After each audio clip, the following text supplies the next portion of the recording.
Sir, Bilawal Bhutto Zardari साहब कहते हैं कि आईनी मुसव्वदा जो तरमीम का था वो कच्चा था। जमायत उलमा इस्लाम कहती है कि जो हमें मुसव्वदा दिया गया वो पीपल्स पार्टी से मुख्तलिफ था और इस पर खासी कंट्रोवर्सी भी रही। लेकिन आज अता ताड़ा साहब ने कहा है कि मुसव्वदा तमाम अराकीन के पास था, लेकिन कुछ अराकीन खुद नून लीग के ऐसे हैं, वो ये कहते हैं कि हमने तो इसको देखा ही नहीं था।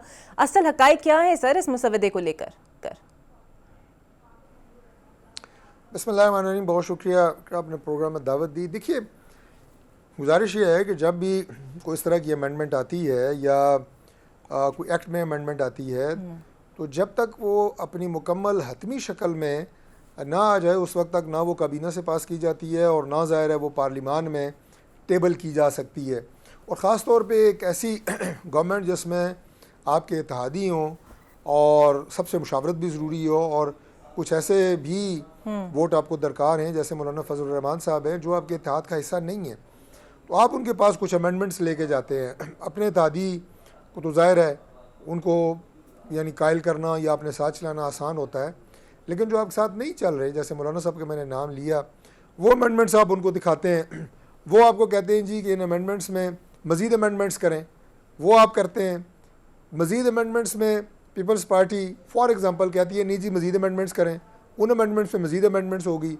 तो ये अमेंडमेंट्स दर अमेंडमेंट्स का एक अमल होता है, यानी जो तजावीज़ सादा ज़बान में ये कहें कि आपको अपने इत्तेहादियों से या मौलाना साहब जैसे हम उनको साथ लेके चलना चाह रहे हैं आती हैं, वो इनकॉर्पोरेट होती रहती हैं और जब वो हतमी शक्ल में आती हैं वो काबीना में या वो असम्बली में प्रेजेंट होती हैं। तो ये अभी थोड़ा जिस फेज़ में ये मुसवदा था या है उसमें बहुत सारी तजावीज़ आ चुकी हैं या शायद मज़ीद भी कंसेंसस पैदा करने के लिए इसमें तब्दीलियाँ हों जो कि यकीनन होंगी और उसके बाद ये आप सबके सामने होगा।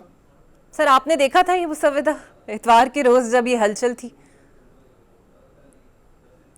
देखिए, मैं तो चूँकि सारे अमल का बहुत अंदरूनी हद तक हिस्सा हूँ, लिहाजा मुझे तो मुसवदे का भी पता है और मैंने ज़ाहिर है अपने हाथों से ही बहुत सारी चीज़ें इसकी मैनेजमेंट के हवाले से की हैं।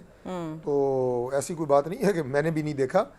हाँ, बाज़ मेम्बरान ने अगर नहीं देखा तो हमारी ख्वाहिश यही थी कि ये बिल्कुल जब फाइनल हो, लेकिन अब ये कोई ऐसी चीज़ तो है नहीं कि आप इसको व्हाट्सएप पे फेंक के जनाब इसको डिबेट के लिए ओपन कर दें पूरे पाकिस्तान में। तो फिर आप समझ सकती हैं कि ये एक एंडलेस सिलसिला है अपनी तजावीज़ देने का। तो हमारी कोशिश ये है कि इसको इंशाल्लाह एक जब बिल्कुल कंसेंसस की शक्ल में बनेगा तो बिल्कुल आपके सामने होगा।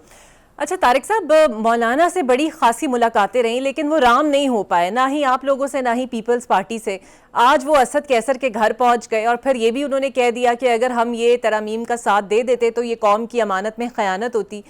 ये ऐसी कौन से पॉइंट्स आपके जहन में है जिससे मौलाना को ये लगा कि ये करेंगे तो शायद अमानत में ख़यानत हो जाए और फिर PTI के साथ ये जो लव एंड हेट रिलेशनशिप का बॉन्ड बनने जा रहा है ये आपके लिए कितना डेंजरस हो सकता है?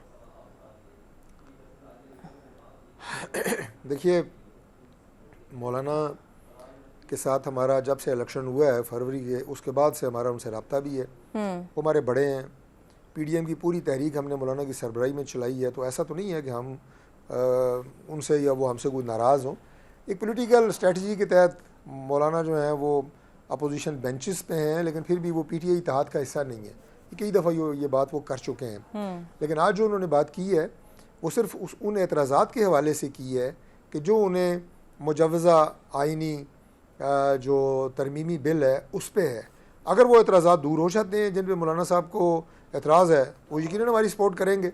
उसके लिए हमारी कोशिशें जारी हैं, मुज़ाकरात जारी हैं और वो आइंदा आने वाले दिनों में देखें हम पूरी कोशिश करेंगे कि मौलाना साहब को आराम कर सकें।